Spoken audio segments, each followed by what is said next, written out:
You open Instagram, you see pretty faces. When you open YouTube, you see provocative thumbnails tries to find you.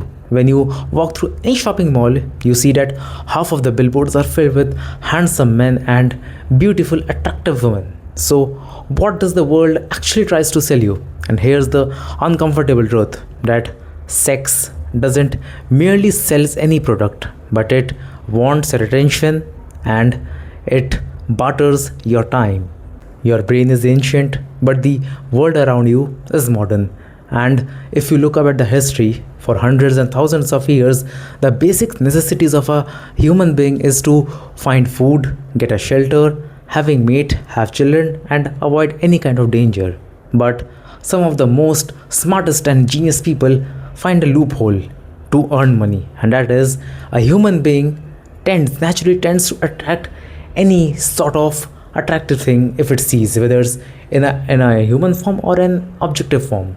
So what the smartest mind came up with the idea to earn profit is to what if we sell attraction, because attraction is something that our brain pauses for a while because we just want to feel it.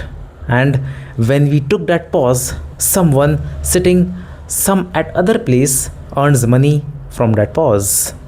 Okay, now let's talk about the business of desire. When you think of a high-end clothing fashion brand like Zara and H&M, do you really think you're buying their products?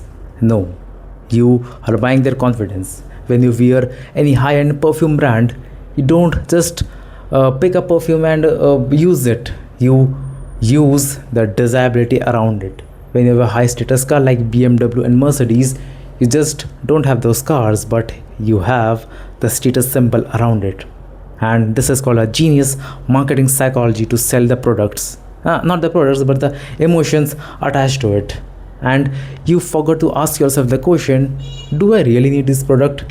And instead, the companies made you think, what if you buy the product and the respect that people already given you might increase after owning that product.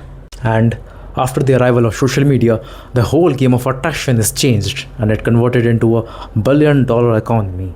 Like when you just open your Facebook or Instagram, you first thing that you comes to your feed is attractive women wearing short dresses and showing their chest, their curves, and that made you to retain on their app for a long time. And this is what the social media actually wants. Years ago, sex just sold advertisement in a different way, but today, after the social media like YouTube and Instagram, they sell the attention, and in exchange you get likes, subscribers, and followers. The algorithm doesn't really care about why you stayed on the app or for whatever reason. They just care that how much time did you stay, because the more you stay, the more the companies earn profit.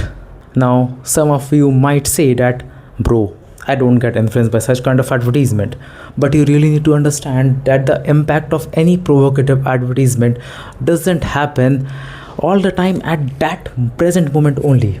It doesn't happen at a conscious level, but when the company slowly and gradually exposes the same kind of advertisement repeatedly, then you subconsciously think about it.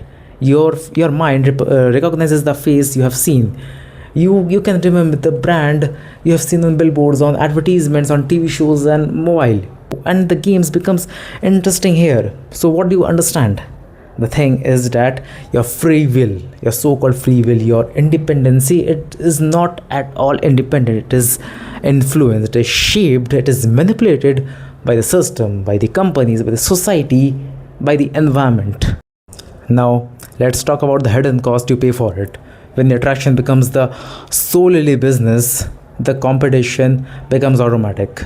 You try to compare yourself with everyone on Instagram, on real life, that everyone is looking good, everyone is looking perfect in a picture perfect frame, flawless body, tall height, structure without any structural kind of deformity, without any acne, and you fell left behind. And this creates the FOMO, and the companies definitely want that so that they can sell the products to you in the disguise of such kind of fake attraction. They don't want you to think, who am I? Instead, they want you to think that, are you actually attractive enough? Do you really think you can get validation from anyone?